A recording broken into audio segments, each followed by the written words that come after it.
Terceira parte de Reitas Brasil, Rabino Shmuel, dia 23 de Shvat, segunda metade do Chumash. Em Shmot, Êxodo, capítulo 21, a partir do versículo 12. A pessoa que ferir outra pessoa feridas mortais e ele morreu, deverá ser morto no tribunal. Assassinato é pena de morte. A quem? A uma pessoa firme. Isso vale a partir dos 30 dias da vida de machos e fêmeas.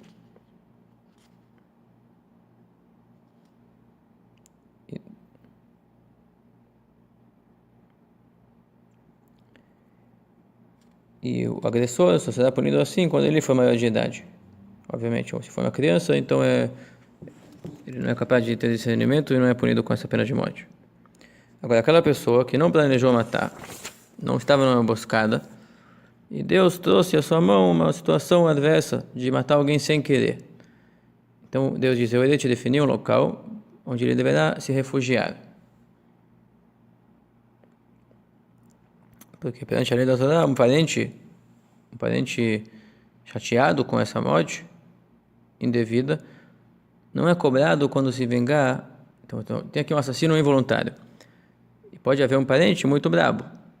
E ele, se for subir o sangue na cabeça dele e se vingar desse assassino involuntário, a Torá não condena esse parente à pena de morte. Porque ele perdeu a cabeça. O que tem que fazer? Define-se um local para o assassino involuntário se refugiar.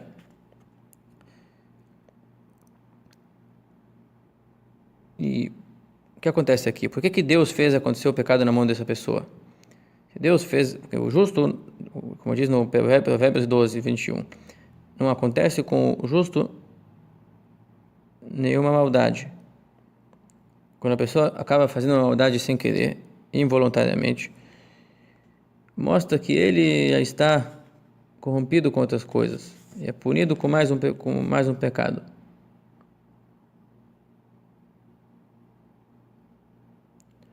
Dando um exemplo aqui.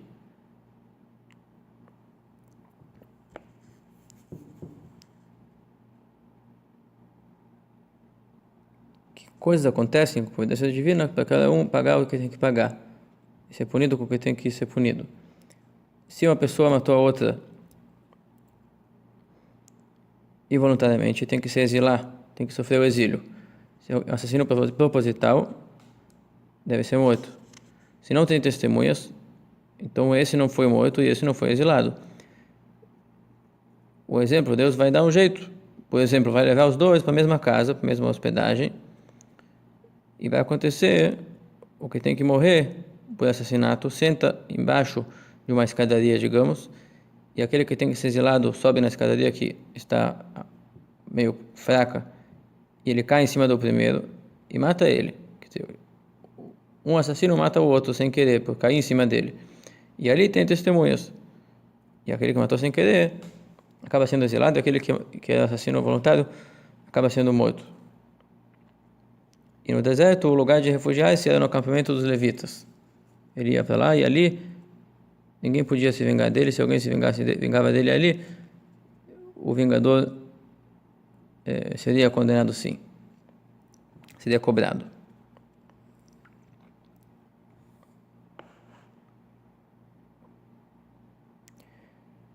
Falamos aqui que tem assassinato e pena de morte. Então o que vai acontecer com o médico, com o carrasco, que está dando uma punição de chibatadas e a pessoa não aguentou e morreu? Um pai que está educando seu filho e o filho morreu da tapinha, digamos assim. O mestre que machucou o seu aluno, ou qualquer pessoa involuntária.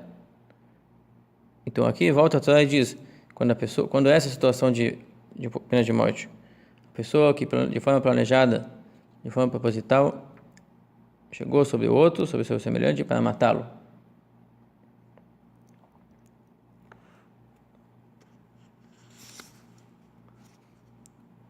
De maneira astuta, de maneira proposital, a partir do meu altar você levará ele para morrer. Quer dizer, mesmo for correr, mesmo que está servindo no templo, ele será passível a essa pena de morte, quando é proposital. Mas quando não é proposital, quando ele tem uma missão que envolve agressões, como um carrasco, por exemplo, ou um educador, e aconteceu um acidente, então ali não tem cabimento de aplicar essa pena de morte. Claro que temos juízes, aqui é a lei da Torá, temos juízes e cabe a eles definir acerca da lei para que não aconteçam atrocidades.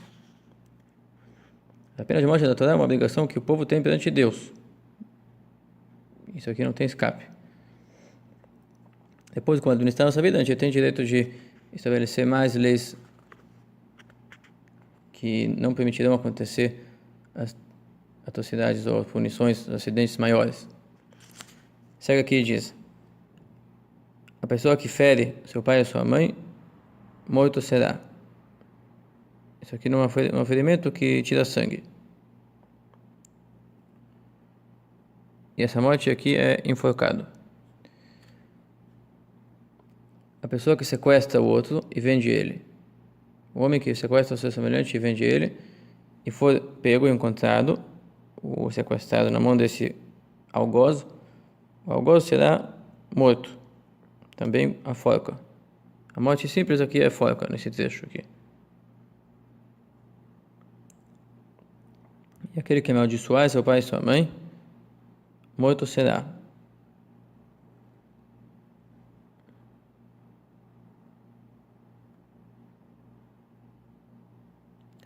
Claro, se trata de um homem maior de idade, e a morte dele é apedrejado.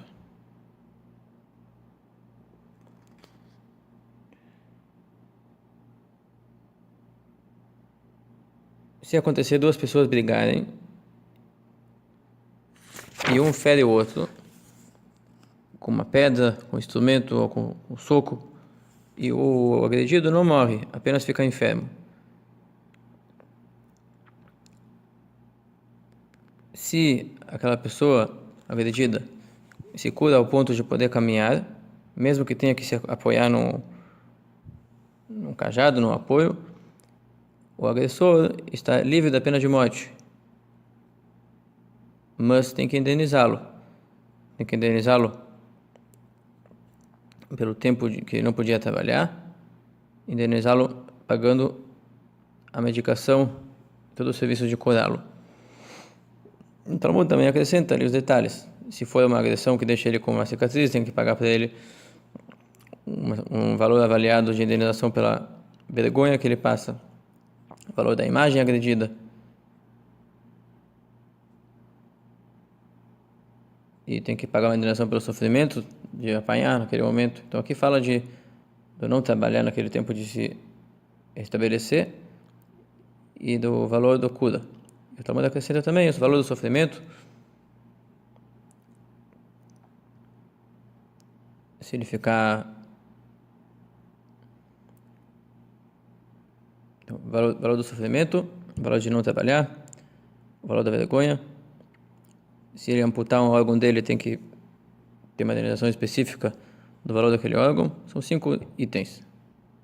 5 itens ali, no agressor. Então aqui, o que se faz então? Quando uma pessoa machuca a outra, se prende ele, até que nós vemos se o outro se cura. Quando o outro não morre, aí aquele que está na prisão está livre da pena de morte. Enquanto o outro não começa a caminhar, o que agrediu está preso e está sob advertência.